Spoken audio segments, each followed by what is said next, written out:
Greetings, everyone. This is Neo Cosmos, and I know it's been a little minute, but I'm here. I just needed to focus and attend to myself, and that's number one when it comes to anything that you do, especially when you're trying to clear out certain things or manifest or solidify whatever you're trying to solidify. Which brings me into the topic today of manifestations.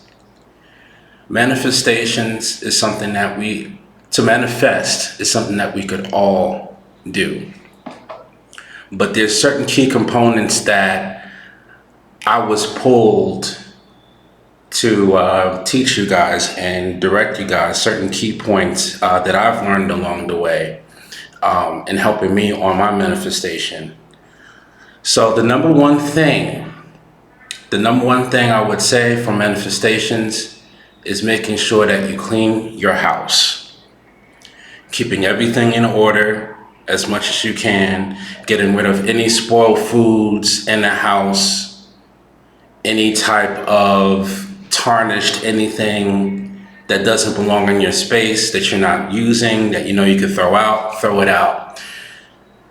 When it comes to energy, when it comes to your ancestors especially, good energy just in general cannot pass through or walk through your house or aid and assist you through your personal space if you have dirty floors, dirty carpets, dirty dishes, filthy laundry.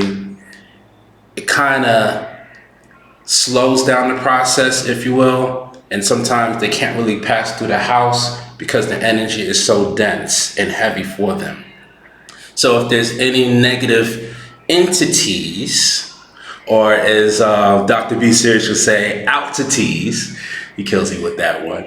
Any type of negative entities and altities and these spirits, anything that is being thrown at you, they can actually hide in those spaces. They can hide in those filthy spaces in your home, and it's not going to be beneficial for you.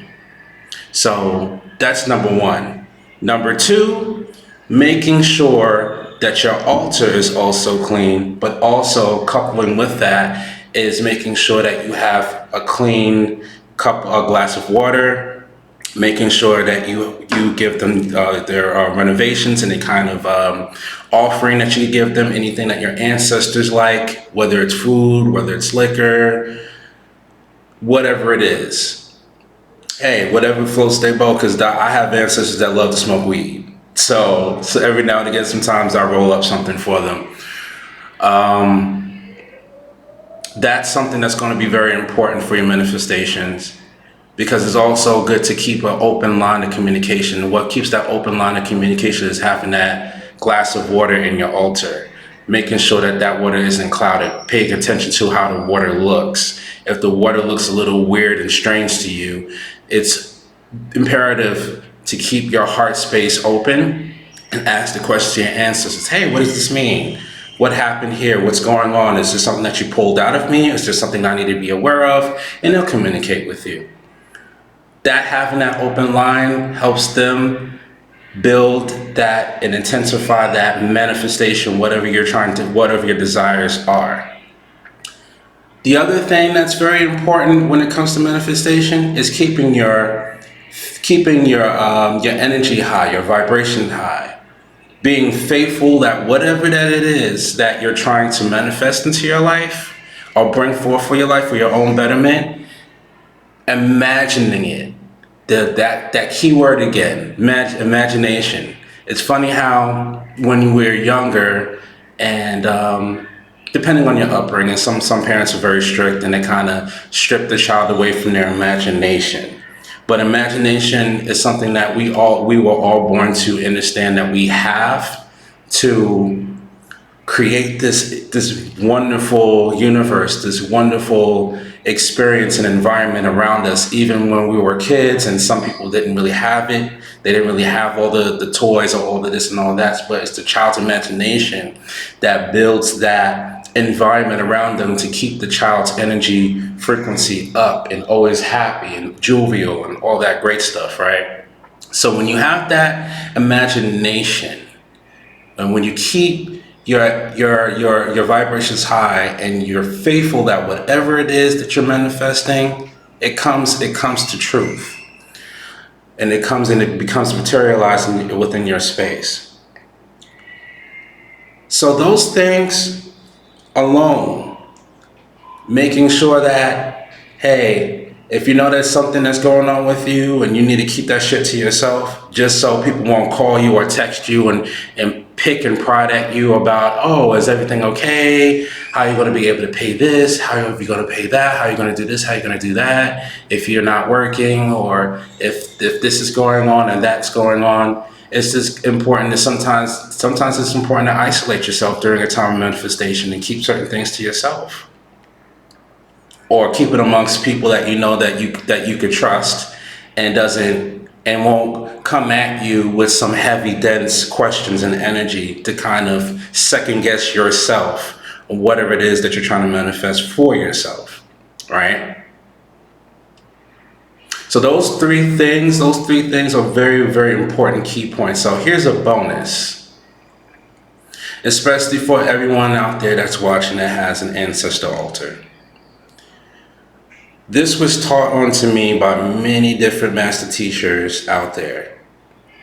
Whatever it is that you're trying to manifest, whatever it is that you're trying to bring forth into your life, write a letter. Make sure that your energy is up and your frequency is high. And take a moment, if you need to meditate, if you need to ground before you do it, whatever you need to do for yourself, do that. Whatever the ancestors got you to do before you write this letter, do it. Because everybody's situations and circumstances are vastly different, right? Even though we're all one and the same.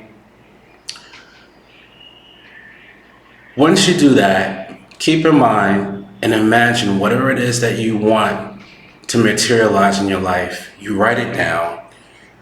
You feel the excitement. You feel the comfort. You feel the success from whatever it is that you're trying to manifest. You write it down. You write it special, however way that you want to write it, because your ancestors know your language. They know your energy. They know your frequency. So there's no right or wrong way to write to your own people, your own bloodline, right? That know you beyond this life. Then I want you to do is, if you have a sigil, draw that sigil. And draw that sigil right next to your signature after whatever it is that you want to manifest. You fold the paper towards you. You fold the paper towards you in front of the altar. Of course, it's beneficial if you give them an offering, whatever offering that you can give. I understand sometimes you may be experiencing some financial hardships and you may not have the thing that you know that they would like. But just keep that intention up. And whenever you do have it, just give that offering to them right away as soon as you can. You put that in your altar, you put it underneath whatever food offering that you have or whatever crystal that you have, you put it in your altar and you just leave it there.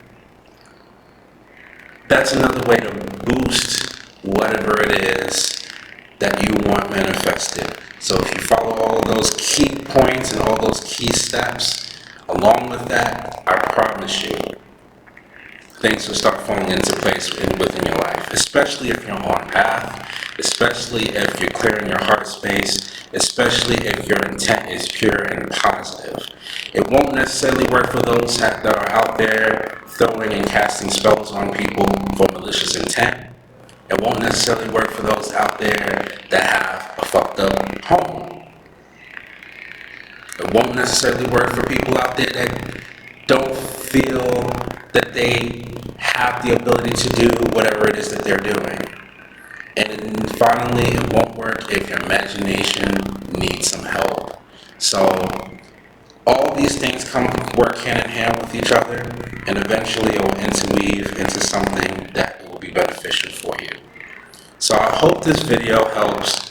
If you have any other questions, if you have anything else that you want to implement, please write it down in the comment section. I'm sure this will definitely help other people. Whatever skill set, whatever steps I feel that you feel that is going to be beneficial too for manifestation, share it. Each one teach one. There's no just one right way what I've mentioned is the key points. And out of watching other people's personal experience, including my own, I'm living proof of these things actually working. So, I am Neo Cosmos. I'm about to finish up my Starbucks that I have delivered, and I hope you all have a wonderful, wonderful day, night, evening, whatever. Ashe.